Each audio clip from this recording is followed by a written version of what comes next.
한덕수 전 총리가 어제 재판에 나와 계엄 관련 문건이 기억나지 않는다며 헌재에서 위증한 사실을 인정했습니다. 내일 한 전 총리 결심 공판이 예정돼 있는데요. 관련 내용 손정혜 변호사와 함께 이야기 나눠봅니다. 안녕하십니까? 안녕하세요.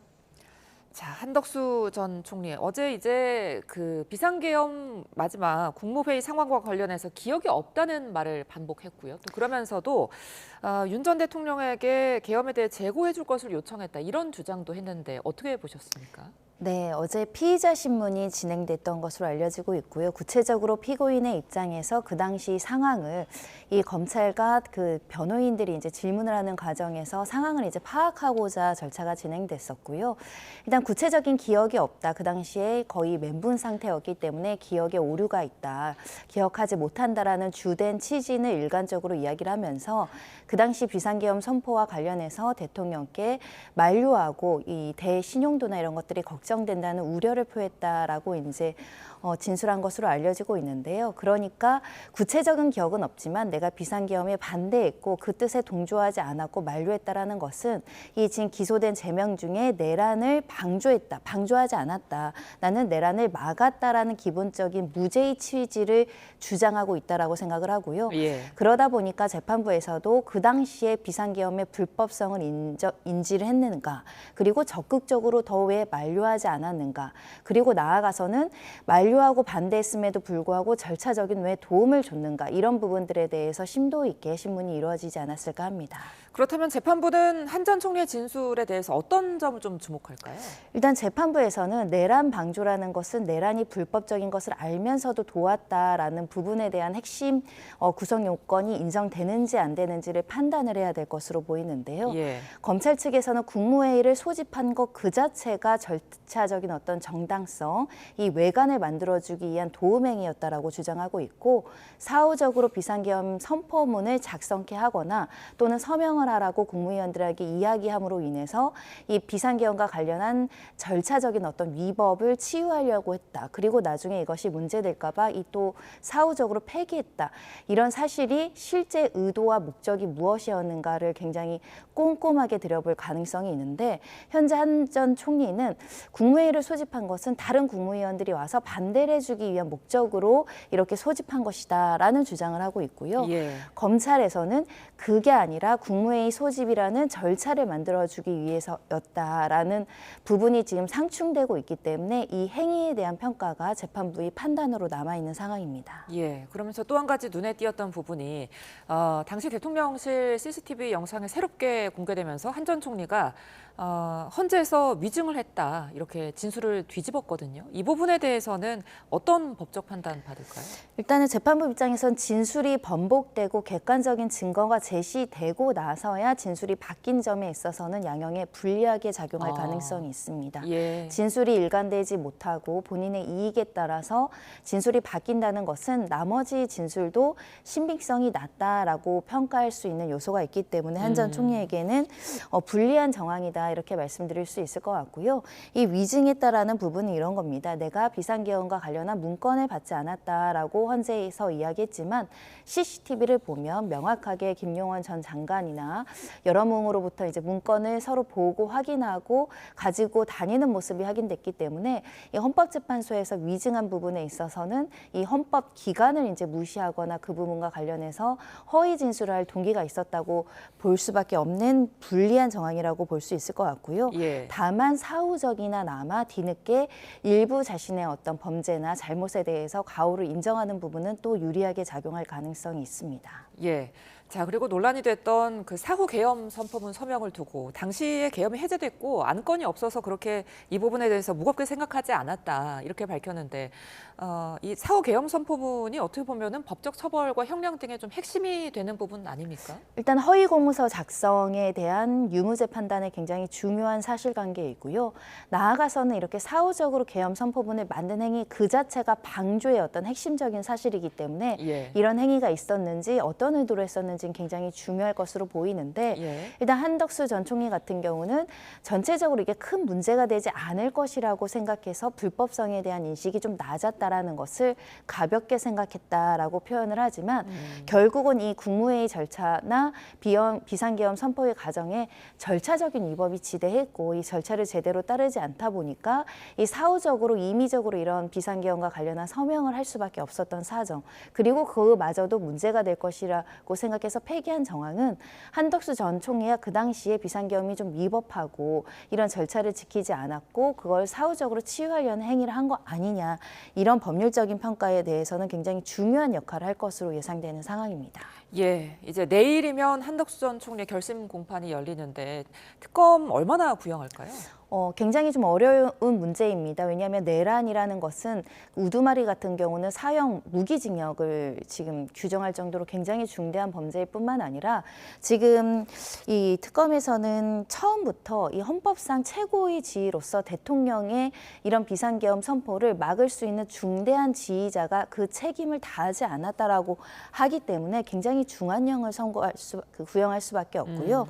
현재로서는 방조이기 때문에 감경한다고 하더라도 10년 이상, 50년 이하의 징역형 내에서 선고도 가능하고 또 경합범이기 때문에 가중해서 양형을 고려할 요소가 있다는 측면에서는 아무래도 수십 년 이상의 구형이 나올 수 있는 사건이 아닐까라는 생각이 들고요. 예. 다만 일부 사실에 대해서 자백하고 있고 관련된 수사에 또 협조하는 부분들을 감안해서 구형량이 좀 낮아질지 아니면 중대한 범죄로서 굉장히 높은 구형을 할지 남아있는 상황입니다.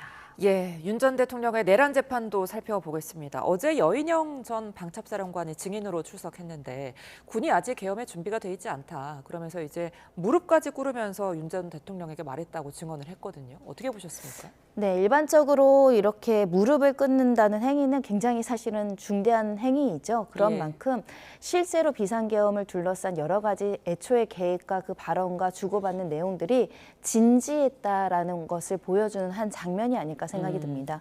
군 입장에서는 윤 전 대통령이 이미 지난해 5월 말 6월 초에 삼청동 안가에서 이렇게 비상대권을 언급하고 군이 역할을 해야 되고 이런 비상계엄을 선포할 수 있다라는 취지로 발언을 하다 보니 군 입장에서는 만류를 하고 싶었고 이것이 실현화되지 않기를 바라는 마음에서 만류의 취지를 이야기를 하는데 대통령인 신분인 자가 이야기한 것에 대해서 반대 의견을 개진하다 보니 심리적으로 좀 부담이 돼서 이 무례하다라는 생각에 이렇게 무릎까지 꿇었다라고 이야기를 하는데요.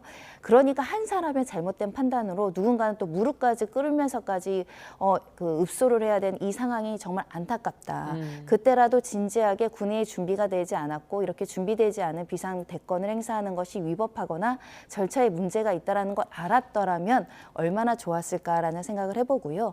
이 비상계엄 선포가 이례적인 판단으로 나온 게 아니라 이미 수개월 전부터 이렇게 이야기가 주고받았고 심지어는 군 내부에서도 반대 의견이 있었음에도 불구하고 진행됐다는 점이 확인된 것 같습니다. 예. 자, 그러면서 체포 명단에 대해서도 이야기를 했는데 이 체포 명단 누구에게 들은 건지는 충분히 추정 가능할 것이다. 이렇게 말을 했거든요. 네, 상부의 지시가 있다라는 것을 이야기하는 것이겠죠. 상부의 지시라는 것은 군 통수권자와 김용원 전 국방부 장관을 의미한다라는 건 충분히 추단할 수 있는 내용이 아닐까라는 생각이 들고요. 예. 여전 사령관 같은 경우는 일부 진술에 대해서는 나의 형사재판과 관여되어 있기 때문에 진술하지 않겠다라고 이야기를 했지만 적어도 이 메모와 관련해서는 내가 독단적으로 또는 독립적으로 활동을 해서 정리된 게 아니라 누군가의 지시를 따라서 명령을 수행했다라는 것을 명확하게 하고 싶었던 것 같습니다.